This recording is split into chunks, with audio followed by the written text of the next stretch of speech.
Today, science fiction's most enduring icon returns to the medium where it all began for him 90 years ago. But, as he is believed to be dead, is he really ready to save the universe once again? This is Flash Gordon numbers 0 and 1. I'm a geek. I use my bubbles when I speak. I'm a freak because you received that from me. I'm unique. There is only one of me. I'm complete, so I really don't care what you think of me. I'm a geek. Hello there, Comic Clan, and welcome to Comics and the Cross, the greatest YouTubers that you've never heard of. I'm Cross, and today we are checking out the new ongoing series of Flash Gordon from Mad Cave Studios. And we're going to be looking at the free Comic Book Day Zero issue that came out in May, as well as the brand new number 1. But before we get started, if you are enjoying the content here at Comics and the Cross, please be sure to hit that subscribe button so that you don't miss any future videos from us. And also, if you could hit that like button as well, it really does help us out. Thank you so much. Before we delve into our issues for today, I wanted to give a short introduction in history to the creation of Flash Gordon and the influence that it has had, in case, like myself, you were unaware and your major exposure to Flash Gordon was the classic book campy 1980s movie with Queen on the soundtrack. Back before superheroes dominated the comic book medium, and before the appearance of the iconic Action Comics cover featuring Superman lifting the car over his head, one of the biggest genres in comics was science fiction.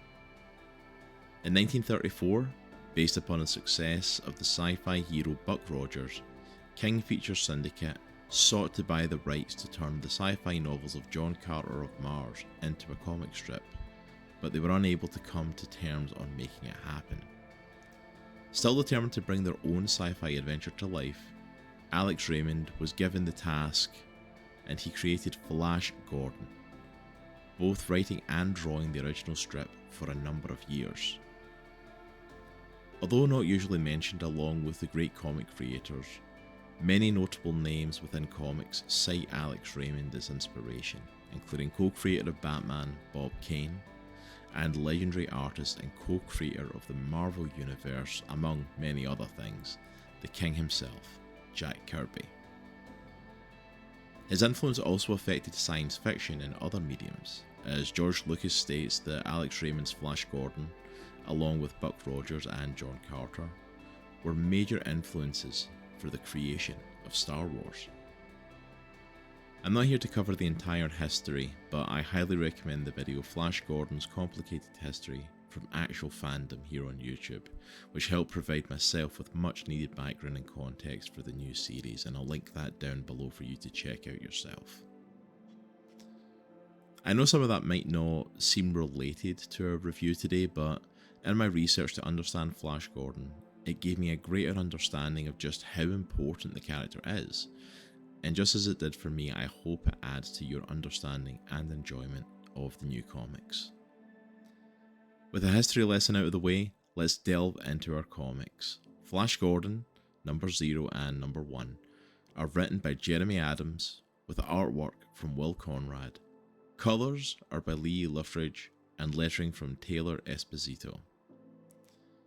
In the free Comic Book Day Zero issue, we see Flash Gordon, along with his allies, on the planet Mongo as they intercept a transport to steal the cargo, but as they're about to begin unloading, reinforcements arrive. As they attack and push back our heroes, we see Flash getting caught in the crosshairs, and he is gunned down. His allies want to rescue his body, but are forced to retreat as they are still under heavy attack. And I do have to say, bold strategy killing the title character off in the first 2 pages of your Zero issue. But let's keep going and see how that works out for them. We then cut to Ming the Merciless, Flash Gordon's arch enemy, as he observes the completion of the Unraveler, a device that once activated can unravel the molecular bonds that hold a planet together. And he is warned that once it is activated, it cannot be stopped until it is finished. But Ming will be able to get the revenge against Earth that he has been seeking. Ming is interrupted by one of his minions bringing him the news that Flash Gordon has been killed. Ming immediately calls for the body to be brought to him so that he can confirm and see for himself that his longtime foe has finally fallen.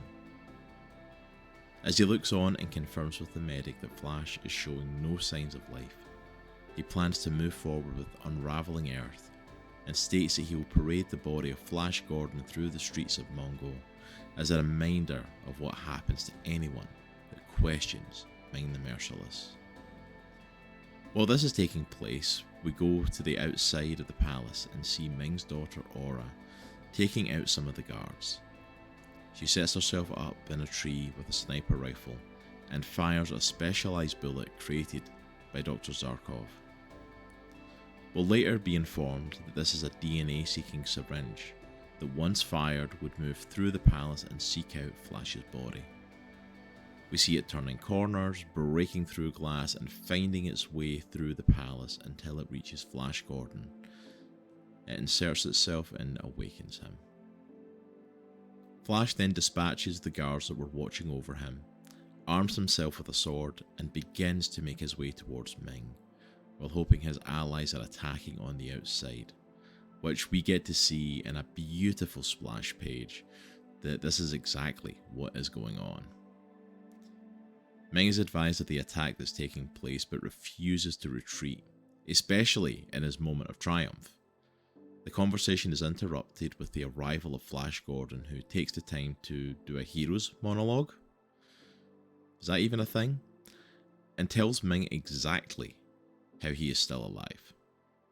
That Ming had alienated most of the planet, and when news got out of his new world-destroying weapon, it didn't take much convincing for everyone to band together.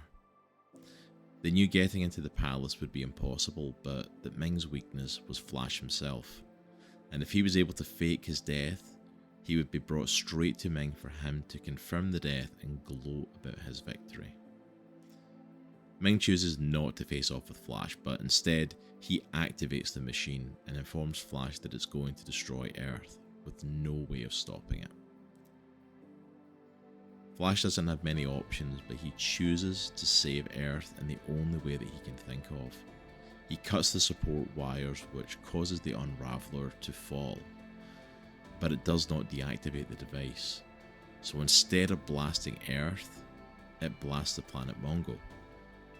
We end issue 0 with Flash and Ming in a sword fight as the palace burns around them and the planet begins to unravel before our eyes. This was a brilliant 0 issue for the series, and it did exactly what it needed to do. If I'd been able to read this on Free Comic Book Day, it would have absolutely grabbed my attention and intrigued me as to what the series was going to be about and what direction that it would be going. This feels like it could have been the epic conclusion to a Flash Gordon adventure in the 1930s comic run or the 1950s TV show. The hero bringing together the different people of the planet Mongo to stop the evil Ming and his world-ending weapon. Only it isn't the epic conclusion of our story. And our brave hero doesn't save the day. In fact, not only does he not stop Ming the Merciless and his world-destroying weapon, but he's actually responsible for the destruction of the planet Mongo. And not only that, he does so for the selfish reason of saving his own planet. This is absolutely not where I expected the new series to begin, and I need to see where this goes. And thankfully, we don't have to wait, so let's jump straight into the brand new Flash Gordon #1.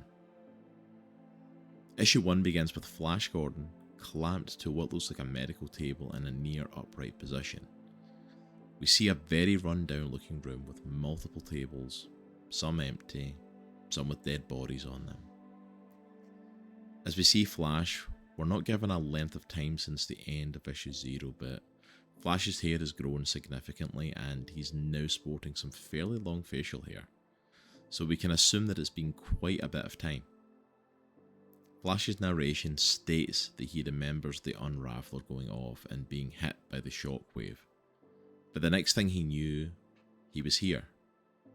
The only interaction he has with anyone is with a synthoid that comes in daily to provide an injection that it states is sustenance and that nourishes him in accordance with its programming for prisoners of planet Death. Flash closes his eyes and relives his final moments before the Unraveler went off, wondering what happened to Earth, to Mongo, to Dale. He is woken from his daydream by yelling. A new prisoner is brought in and clamped to the table next to him. The synthoid states he is here for reasons of treason. However, the new prisoner states this is a mistake and that without him, Dale will be killed and the Alliance will be destroyed. Flash immediately perks up at hearing Dale's name and confirms with the new prisoner that he is indeed talking about Dale Arden.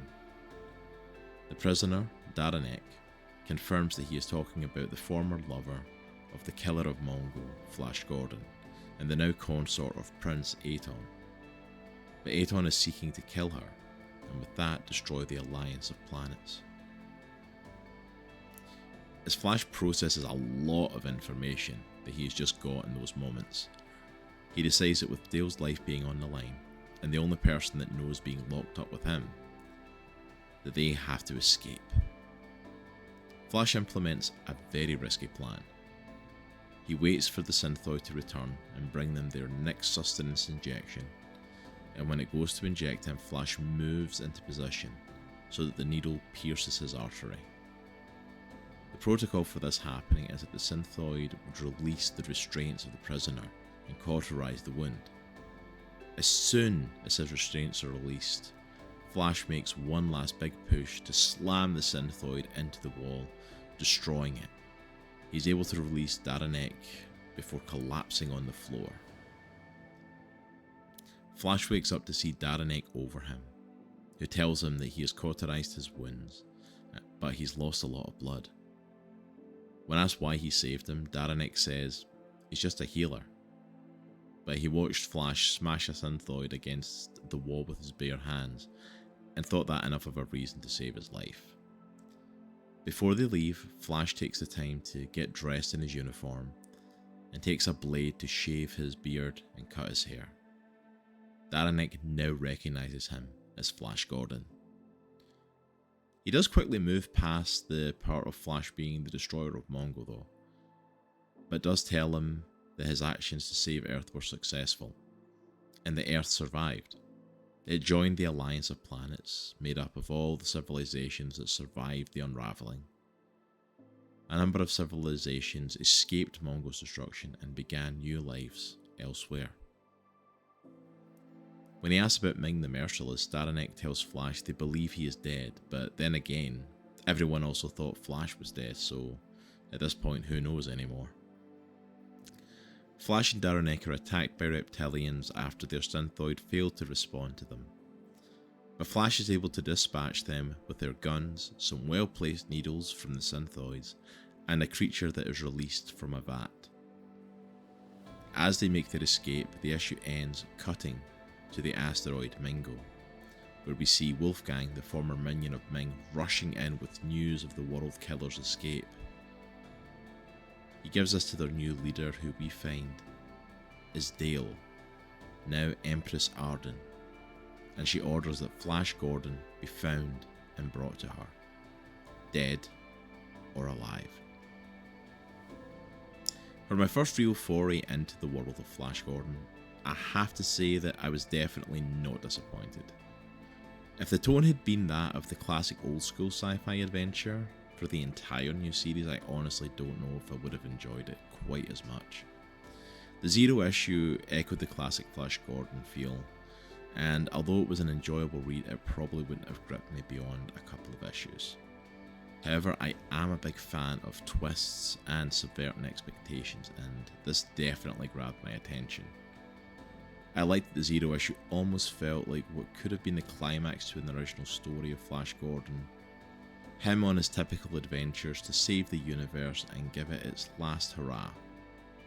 Then at the end, the issue turns, and going into this first issue of the new series, Flash Gordon is now referred to as the World Killer and the Killer of Mongo. And I can't wait to see what happens when he reappears and meets the people that he used to know with this new moniker and interacts with the wider universe. Flash will no longer be the hero, the Boy Scout, the goody two-shoes, but will actually be viewed as a villain by most people. And if he wants to be the hero again, he's going to have to earn that spot. I also want to see what happens to his allies, such as we've seen with Dale. How did she become the Empress of the asteroid Mongo after being his ally? And what about his other allies? What has happened to them? I also want to quickly mention the art of this book too, as I absolutely loved the artwork. The art from Conrad and the colouring from Loughridge were perfect choices for this series and were able to immerse me in the series immediately. Also, between the 0 issue and the issue number 1, we got to see them flex their creative muscles quite a bit.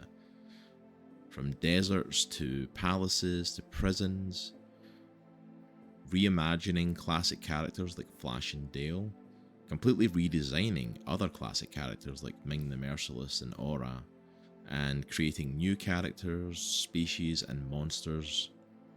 And I can't wait to see what is next for this amazing creative team. Mad Cave Studios appears to be going all in on Flash Gordon with this brand new series, a Defenders of the Earth mini-series beginning in August and Flash Gordon Quarterly starting in September and releasing every 3 months thereafter. They seem to have enough faith to put so much time and resources into one property and its offshoots, and I hope that means multiple high quality series from the publisher around the saviour of the universe, and I cannot wait to see what's next. But that's it for today. Have you checked out the new Flash Gordon series for yourself? What did you think of it? Are you a Flash Gordon fan from before? Did you like the original comics, TV shows, or even the 1980s movie? Let us know all of that down in the comments below, as well as whether you want us to cover future Flash Gordon releases, either this, Defenders of the Earth, or Flash Gordon Quarterly, and any other comments that you want us to check out here on the channel. Also, if you are interested, we do have a Patreon where you can get early access to all of our reviews, as well as our Indie Comic Book Club before it drops here on YouTube, as well as also exclusive content just for our supporters over there. But that's it for me for today. Thank you so much for checking us out, and remember, it is a good week to be a geek. Take care, and we'll see you all later. Peace.